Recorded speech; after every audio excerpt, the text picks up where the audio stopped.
Namaste, my friend. You may have noticed by now, by being a part of Rasa Yoga, that we are not the typical definition in the United States of America of a yoga studio. You know, many ways that yoga is approached in the United States of America is more as a physical fitness practice, or, you know, at best it kind of moves upward into what one of our students called her happy hour, where she gets some relief from the rest of the world. But in fact, the true meaning of yoga and what Ayurveda yoga actually is an entire way of shaping your life.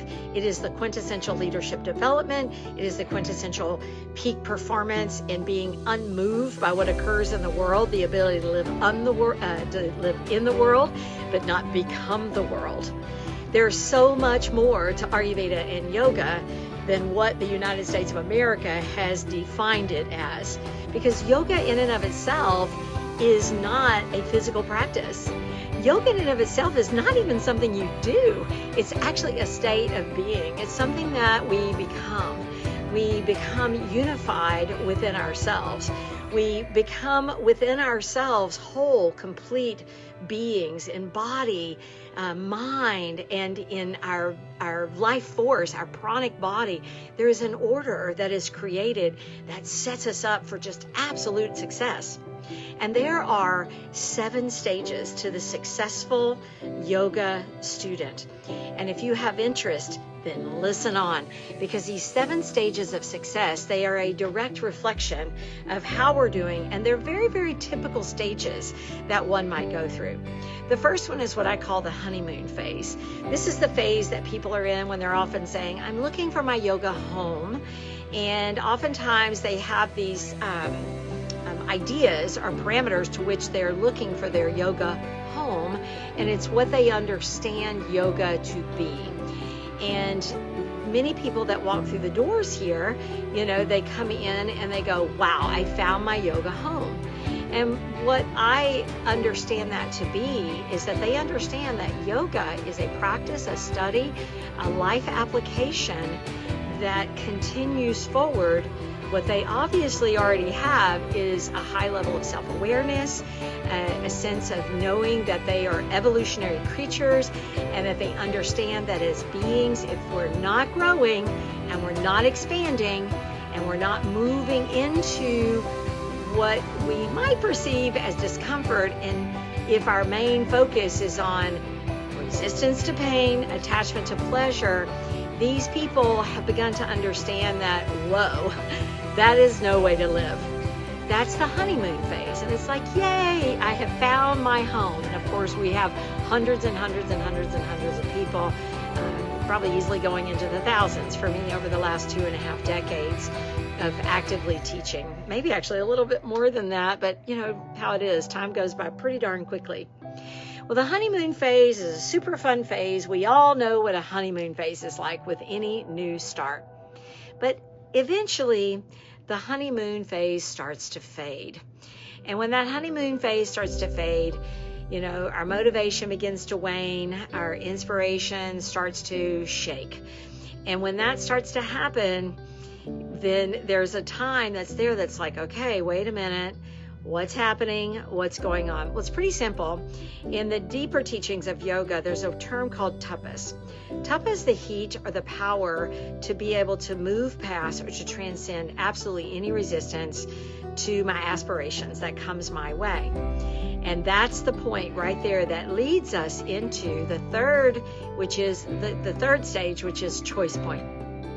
There are some that they enter into that choice point and they're like, okay, I choose to dig my well deep. I really have found my yoga home. I'm going to dig my well deep instead of, you know, hopping around and digging several shallow wells. The time has come. And when that choice point occurs, some people choose to go. And to that, we honor and absolutely respect that. Unbelievable, but it's always important to me that people really understand what yoga is, what they're saying yes to, and what you might be saying no to. Now, the next one is stage 4, which is a maturing relationship with yourself, within yourself and what you perceive as your source, what you perceive abundance to be, what you perceive lack to be, and how you show up with that. And at this point where the relationship with yourself begins to mature, you start to see the discernment between what does it mean to be leading with my ego nature or identifying with my ego nature, and what does it mean to be able to orient myself to the highest light that I am born to be.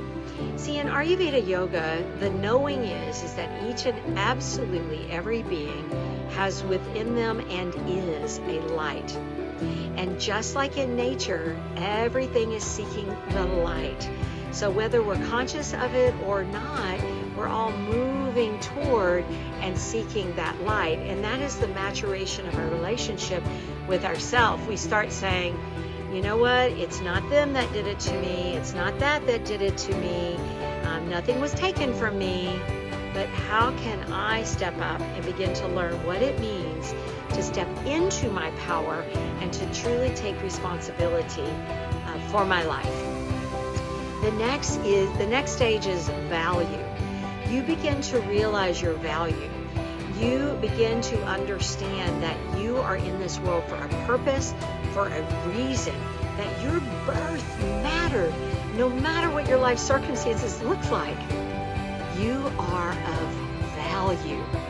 And my friend, when you get to know that, not just in a logical sense, but a deep, heartfelt sense, and you feel it vibrating in every cell of your being, and you begin to know your value, then your practices of Ayurveda yoga start to make sense. You start to go, oh my gosh, everything I'm learning at Rasa Yoga is designed to support me that as I realize my own value, how do I grow and expand into that? How do I express that self-worth, even in the face of what might sometimes appear to be perfectly imperfect? And so we begin to work toward that way. The sixth stage of the yoga student becoming the yogi is the teacher phase, the healer phase. Now, this doesn't mean you necessarily need to formally teach or formally teach yoga. What it means is that you quite naturally become a teacher of the world. See, we're all meant to be that rising tide that lifts all boats. It's like in our body, how one cell supports another cell, one organ supports another organ. The tissues support one another so wholly and so completely. Being a teacher and a healer means that as I learn from teachings, as I heal, it runs through me, and I step into the law of reciprocity, the giving and receiving, and that healing and teaching begins to run through me. Even in our upper level programs here, teaching is not an end. It is a means to an expanded version of who I am. The seventh stage I call the leader or the entrepreneur or the intrapreneur. Right? The leader is one that can lead oneself, and the entrepreneur, in its etymology, entrepreneur is to undertake, right? It's to, and I think of that like in our lives, it's like we are able to step into the lower, denser frequencies and to undertake and to step into our superpower of raising and stabilizing our vibration to raise the frequency of all energetic experiences. This is why so many people, like literally hundreds of people that have studied with me, they've only expanded and grown and expanded and grown and expanded and grown in their lives. And to whatever degree you choose to expand and grow, no matter what, we're all meant to live as an adventurer on this terrain called our life. Our life is the path. Sometimes people say, oh, well, this is my path and that is my path, and they define something that's outside of them. But the truth is, each and every one of us are living our path. And our path has a very unique and individual, we have a unique and individual and divine terrain, this topography that we're here to learn, to navigate. And when we can do that, we wake up every morning and it's like, yes, how will I navigate this terrain today? And to remember that we are all born adventurers. Helen Keller, great leader, a great being that certainly understood the state of yoga. I may be paraphrasing this, but is said to have shared that life is a daring adventure or it is nothing. Let's live this adventure together. So deepest and profound love to you. Thank you for being a part of the Rasa Yoga community. Thank you. All of this being something for you as just my deep appreciation and gratitude. And whatever stage that you choose to navigate to, whether you choose to, with me here at Rasa Yoga, I want you to know that I appreciate you, no matter what. I appreciate you for being alive, for being born. And I mean this from the bottom of my heart. Namaste.